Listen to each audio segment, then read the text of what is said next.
Okay, so this is part 3, and we will be looking at radicals and rational exponents. And we are going to be starting out learning how to do factor trees, which you may have seen a long time ago back in elementary school, in a way to break a number down into what's called its prime factorization. So breaking it down into its smallest factors. Let's start with 600 here, and I'm going to do this kind of off to the side. Now we can break down 600 in a number of different ways. We could say this is 60 times 10 or 6 times 100, 300 times 2, a number of different ways. I'm going to go ahead and say 6 times 100. Now 6 we can break down further to 2 times 3. And once we get down to a prime number, meaning a number that cannot be broken down anymore, we'll go ahead and circle it. Now 100, we could say 4 times 25, we could say 10 times 10. We have a number of different options here. I'm going to do 4 times 25. And again, you could do different ones than I am. And then 4 we can break down as 2 times 2, and those are both prime. 25 is 5 times 5, and those are both prime. So 600 is equal to 2 times 3 times 2 times 2 times 5 times 5. Now when we are simplifying radicals, we want to have this in prime factorization, and I'm going to reorder them so that the same numbers are next to each other.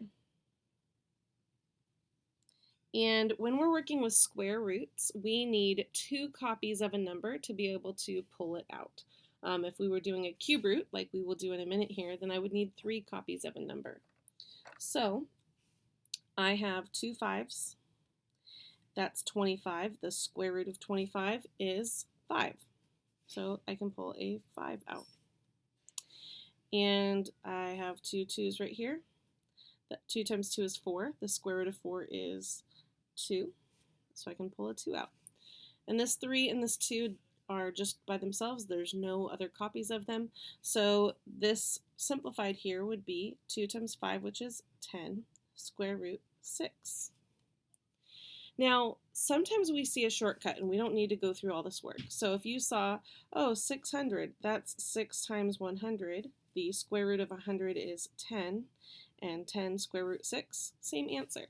So if you see one of those shortcuts, go ahead and take it. But if you don't see that shortcut, this is a really helpful tool. Let's do another one, 360.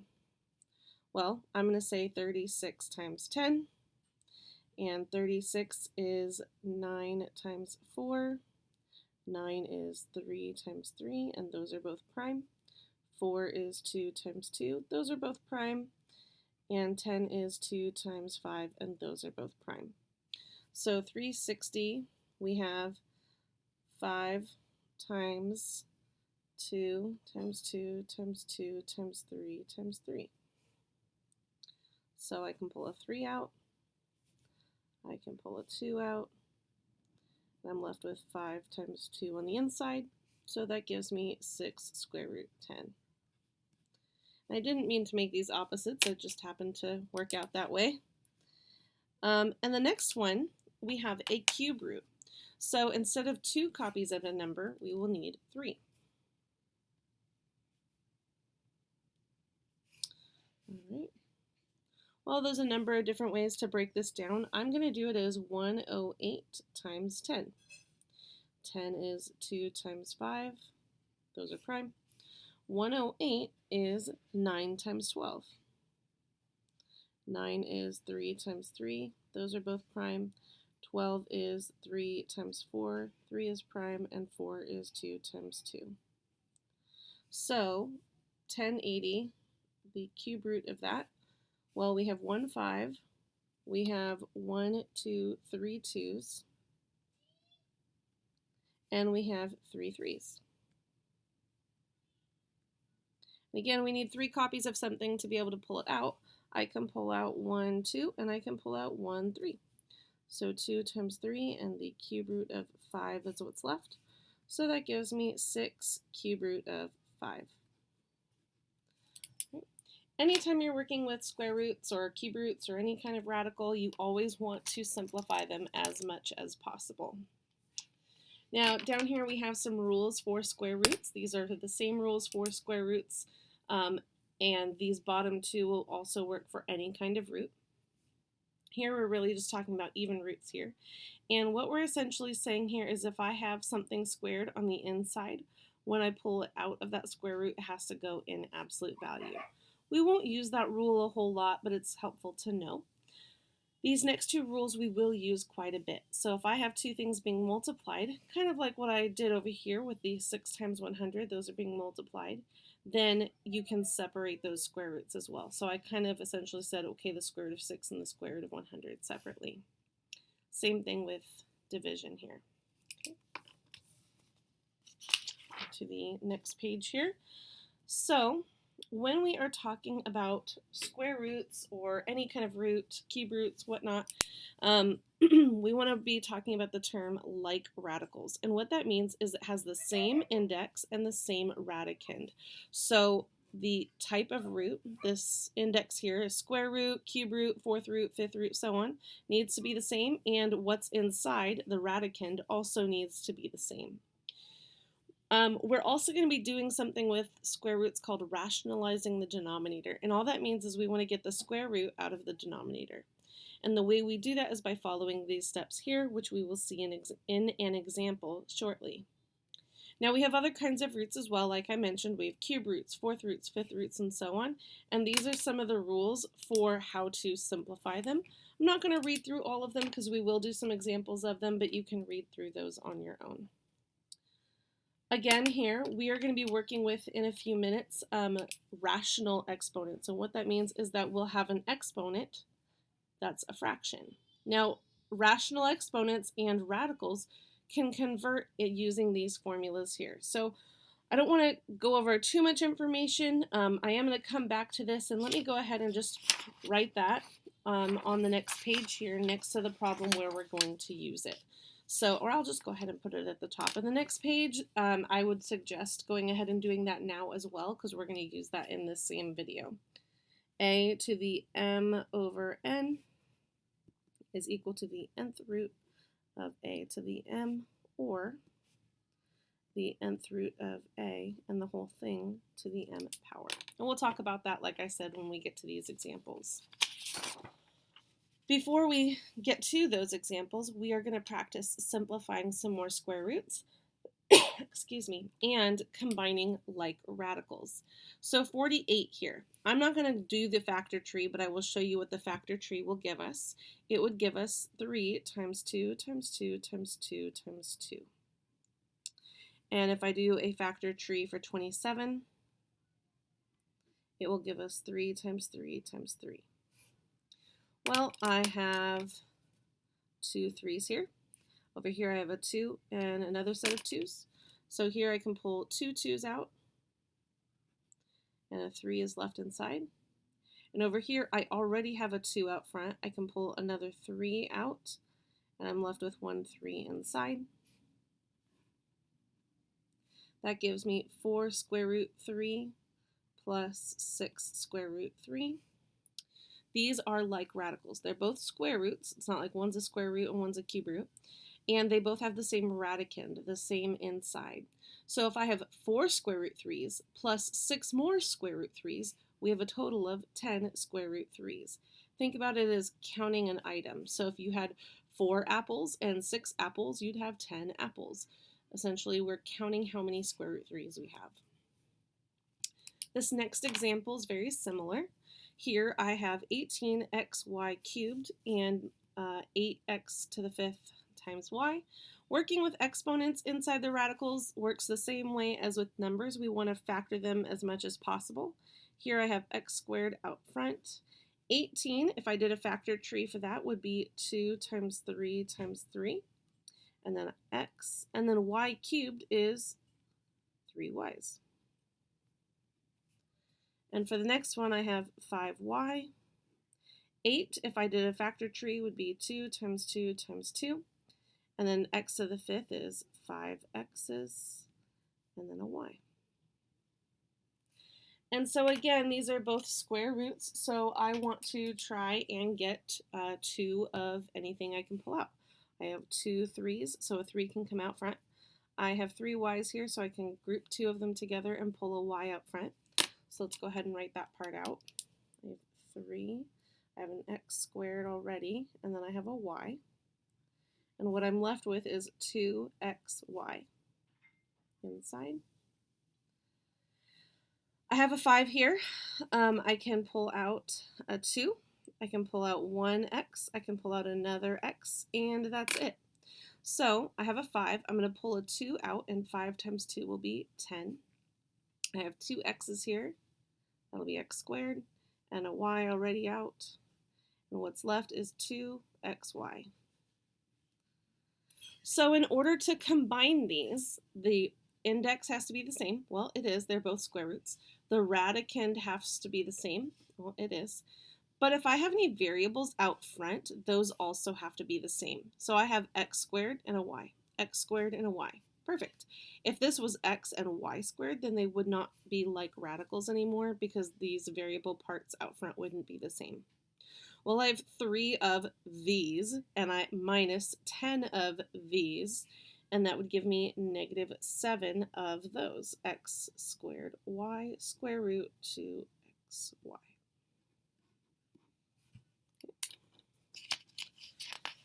On to the next page, and we're going to be looking at some of those rational exponents, but first we're going to practice what we were just doing again, other than we won't be combining any terms. We'll just be practicing pulling things out here. So here I have the cube root of 16x to the 6th power, y to the 10th, z to the 5th. Cube root of, and if I did a factor tree of 16, that would be 2 times 2 times 2 times 2. X to the 6th. And I can show you guys a shortcut, and in class, maybe we will do that. But for now, I'm going to keep writing out these x's. There is a way to do it with less writing. 1, 2, 3, 4, 5, 6, 7, 8, 9, 10. And then z, z, z, z. So you can see it kind of is a lot to write them all out, which again, you'll be appreciative of a shortcut, which we'll go over in class, like I said. Again, this is a cube root, so I need 3 copies of something. So I have 3 2's, I have 3 x's, I have another 3 x's, I have 3 y's, another 3 y's, another 3 y's with 1 y left over. And then I have 3 z's with 2 left over. So I'm pulling out 1, 2. I'm pulling out one x and another x. That will be x squared. Pulling out 1, 2, 3 y's, so y cubed. And I'm pulling out a z. And then left hand side is the cube root of 2 and y and z squared. So 2yz squared. And that's it. All right, so this next example starts us looking at rational exponents. So we're going to be using that formula that we copied at the top of the page here. And when we are looking at rational exponents, the top part is going to become the power. So that's going to become the exponent, and whether that's on the outside or the inside. And then the bottom value becomes the root or the index. So that tells me if it's a square root, cube root, fourth root, so on. Okay. So the first thing I want to do is I notice that this negative 125 has parentheses around it, and that means this 1/3 is being applied to the whole thing, including the negative. So let me use a different color here. Negative 125 to the 1/3 power. The power is the number on top, so it's being raised to the first power, which doesn't change its value. And then the bottom number is the root, so that means we're taking the cube root of it. Now we can't take square roots of negative numbers, but we can take the cube root, odd roots, cube root, 5th root, 7th root, so on, of negative numbers. So the cube root of negative 125 is negative 5. This next one, you might notice that we now have not only a rational exponent, but the exponent is negative. And so using those exponent rules from video 2, I believe, means that that needs to move into the denominator. So I have 1 over 16 to the positive 3/4 power. And then I can go ahead, and again, the bottom number is the root, the top number is the power. I'm going to go ahead and do the 4th root of 16. And the reason I'm going to do the root first, and then I will apply the power, oops, not 5, apply the power after, is because I actually know the 4th root of 16. If we didn't know the 4th root of 16, then I would say do the power first. But we can switch that order depending on what's easier for the problem. So I have 1 over, and the 4th root of 16 is 2. So I have 2 now to the 3rd power, which is 8. Now, this is where you want to make sure that you're doing it in the process I'm showing you, because if you were just to type this into the calculator, it's going to give you a decimal, and that's not what I have here. I want to see the exact answer written as a fraction. Now, looking at part F here, I have negative 8 to the 2/3 power. Notice the difference between this one and part D, where D had parentheses around the number and then the power. Here, there's no parentheses around it, which means we just have 8 to the 2/3 power. The negative is not inside of that. So I have negative 1 times 8 to the 2/3 power. That's really what that means. So I'm going to work with this and then multiply my answer by negative 1. Now the root is 3, and I know the cube root of 8. So negative 1 cube root of 8. And then that whole thing will end up being squared, or to the 2nd power. Well, the cube root of 8 is 2, so I have negative 1 and 2 squared. 2 squared is 4. So negative 1 times 4 is negative 4. Okay. Next example is kind of like combining E and F. I have a negative number here, but I also have a negative exponent. But again, there's no parentheses around this. That means that I have 81 to the negative 3/4 power, but that negative out front is kind of like here where it's negative 1 times the rest of that. So I'll go ahead and write it like that again. Negative 1 times 81 to the negative 3/4 power. Again, with a negative exponent, it moves to the bottom. So instead of having a positive 1 up top, multiplying by a negative, we can go ahead and take care of that. Negative 1 over 81 to the positive 3/4 power now.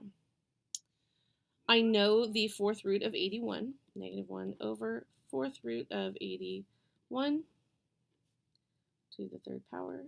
The 4th root of 81 is 3, and cubed.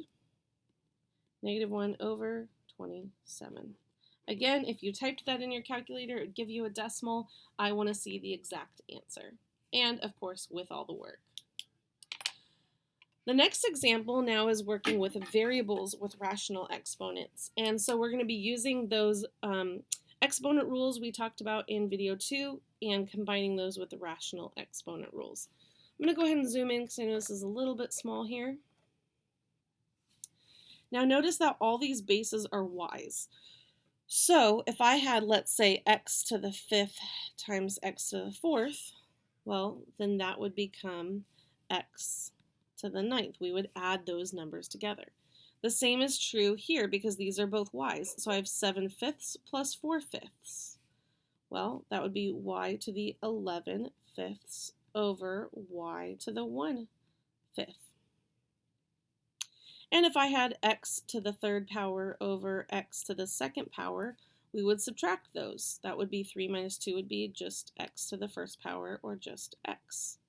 So here, 11/5 minus 1/5, if you remember back to subtracting fractions, we have to have a common denominator, which we do have, and 11 minus 1 is 10, and 10 divided by 5 is 2.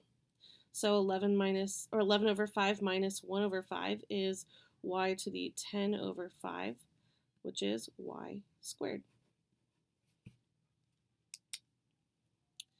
One more of those.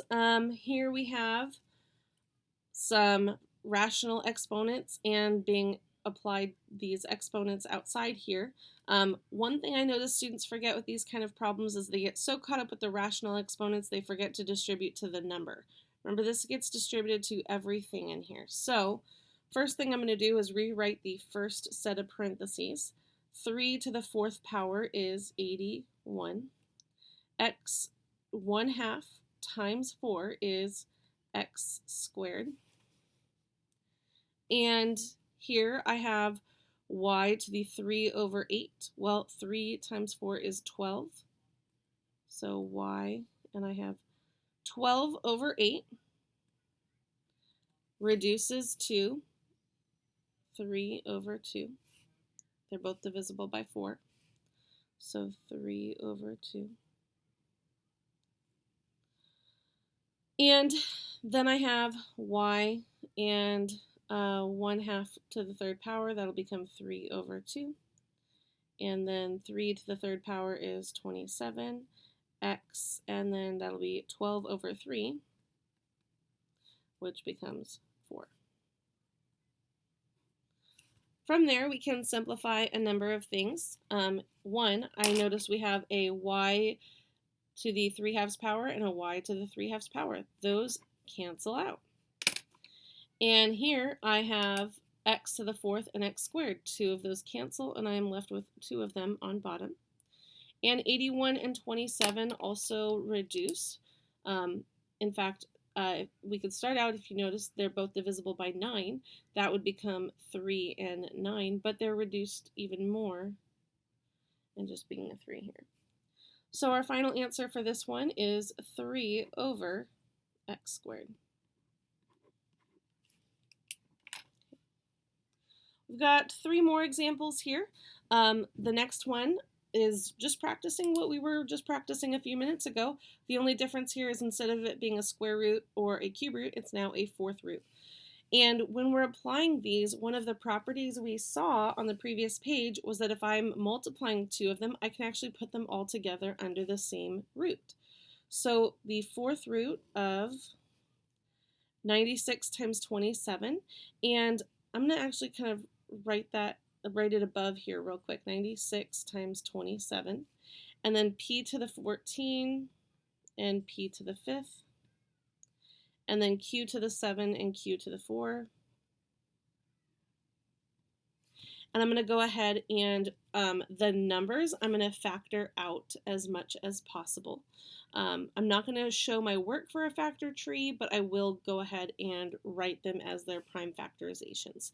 So talking through kind of what I'm doing in my head here, 96 is 48 times 2, so 2. And then 48 is 3 times 16, and 16 is 4 2s. So that's how I break it down in my head. 27 is 3 times 3 times 3. And rather than separating these, I'm actually going to show you the shortcut I mentioned a few minutes ago. So p to the 14 and p to the 5 is p to the 19th power, and q to the 11th. Now, this is a 4th root, so I need 4 copies of something to be able to pull it out. I have 4 2s right here, and I have 1, 2, 3, 4 3s. So I can pull out a 2, and I can pull out a 3, and I will have 1 2 that's stuck in there. Now, hopefully you're noticing with this pattern of what we're doing here is I want this number here to be divisible by what my root is, but it's not. So I need the number smaller than this. 4th root, I'm going to go ahead and keep that 2 there. And rather than p to the 19, I'm going to rewrite that as p to the 16 and p to the 3rd. And the reason I'm doing that is because 16 is divisible by 4. That means I'll be able to pull out 4 p's. Oops, I don't need to cross out that. And 3 will be left inside. I can do something similar with the q's. I'm going to rewrite this as q to the 8th and q to the 3rd. This is divisible by 4. I can pull out 2 q's. I'm left with 3 inside. So 2 times 3 is 6. Q squared p to the 4th power, 4th root of 2p cubed q3. And that's my answer. I'm going to go ahead and zoom back out a bit here. We have one more example, and this is going to be rationalizing the denominator here. And I talked about this a little bit earlier in this video and possibly in video 2 as well, this is the process of getting the square roots out of the denominator. So what we're going to be doing here is multiplying by what's called the conjugate of the denominator. And what that is the same exact denominator here. The only difference is the sign in the middle changes. So I have 5 plus square root 2. And if I multiply by that over itself, that's just multiplying by 1 because anything over itself is just 1. Now, this next process I'm going to do is how to multiply these out. And in the next video, in video 4, I'll go over in a lot more detail how to do this. So you're going to kind of see the fast version of my scratch work here. What we're going to be doing is multiplying the top times the top and multiplying the bottom times the bottom. And I use what's called the box method. If you learned FOIL in a previous math class and you're comfortable with that, this is something that you can FOIL. If you learned FOIL but don't really remember it or didn't really like it, this might be a good alternative. So this is how we will multiply things like this out. Again, I said in a video 4, we'll go over this in greater detail. So right now I'm doing the top. And 5 times negative 3 is negative 15. 5 times square root 2 is 5 root 2. Negative 3 root 2. And root 2 times root 2 is the square root of 4, which is 2. So the top simplifies to negative 15 plus 2 is negative 13. 5 square root 2 plus negative 3 square root 2 is 2 square root 2. The bottom, we can do the same process. 5 minus square root 2 and 5 plus square root 2. 5 times 5 is 25. Negative 5 root 2, 5 root 2, and square root 2 times square root 2 is negative square root 4, which is negative 2. These are opposites. They cancel out. 25 minus 2 is 23, and that's our answer. Like I said, you'll see that in a little bit more detail in video 4. This will go ahead and be the end of video 3.